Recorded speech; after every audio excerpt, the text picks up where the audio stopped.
حالات تر حد زیات ترنګلي سول. پاکستان تیر شپه اوربند مات کړ او پر افغان خاوره پر ملکی وګړو هوایي برید وکړ چې په ترڅ کې د 3 کرکټرانو په ګډون 10 تنه ښځې او ماشومان په شهادت رسیدلي او لسګونه نور ټپیان دي. مولوي محمد یعقوب مجاهد هم د یادو کړکېچونو په پار قطر ته سفر کړی او غواړي چې د یادو ستونزو د حل په موخه د پاکستاني پلاوي سره وغږیږي. دا چې د جګړې تازه حال څه دی، په جوابي برید کې افغان لوري څومره لاسته راوړنې لري او مولوي محمد یعقوب مجاهد څه ویلي، بشپړ حال را سره هم د غربانو ویډیو کې کتلی سي. سلامونه قدرمنو لیدونکو، مشال پریس یوټیوب چینل ته مو هرکلی کوم.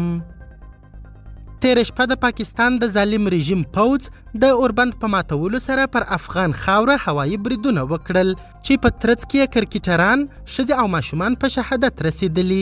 د پکتیکا ولایت امنیه قومندانۍ د پاکستاني رژیم هوایي برید وروستي ارقام رسنیز کړل.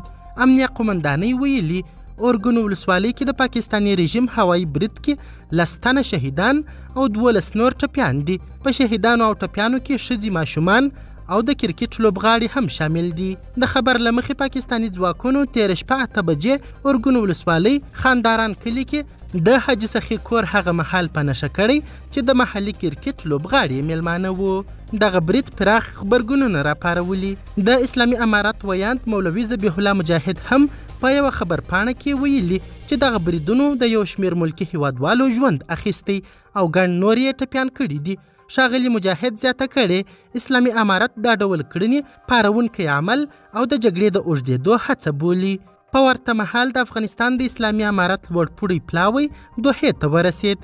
د افغانستان دفاع وزارت ویاند عنایت الله خوارزمي تازه خبر ورکړی چې د دفاع وزیر مولوي محمد یعقوب مجاهد په مشرۍ د اسلامي امارت لوړپوړی پلاوی د قطر پلازمینې دوحې ته ورسید. نوموړي لیکلي یاد پلاوی د پاکستاني اړخ سره د مذاکراتو په خاطر همدا اوس دوحې ته ورسید. دا په داسې حال کې ده چې له اوربند د پاکستان سرغړونې توند غبرګونونه راپارولي، خو اسلامي امارت وایي خپل ځواکونه یې مذاکراتي ټیم ته د درناوي په خاطر له نوو تحرکاتو منع کړي دي.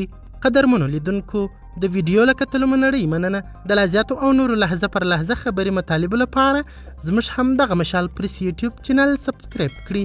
تر بیا او بلې ویډیو ښه وخت، ښې چارې، د الله پامان.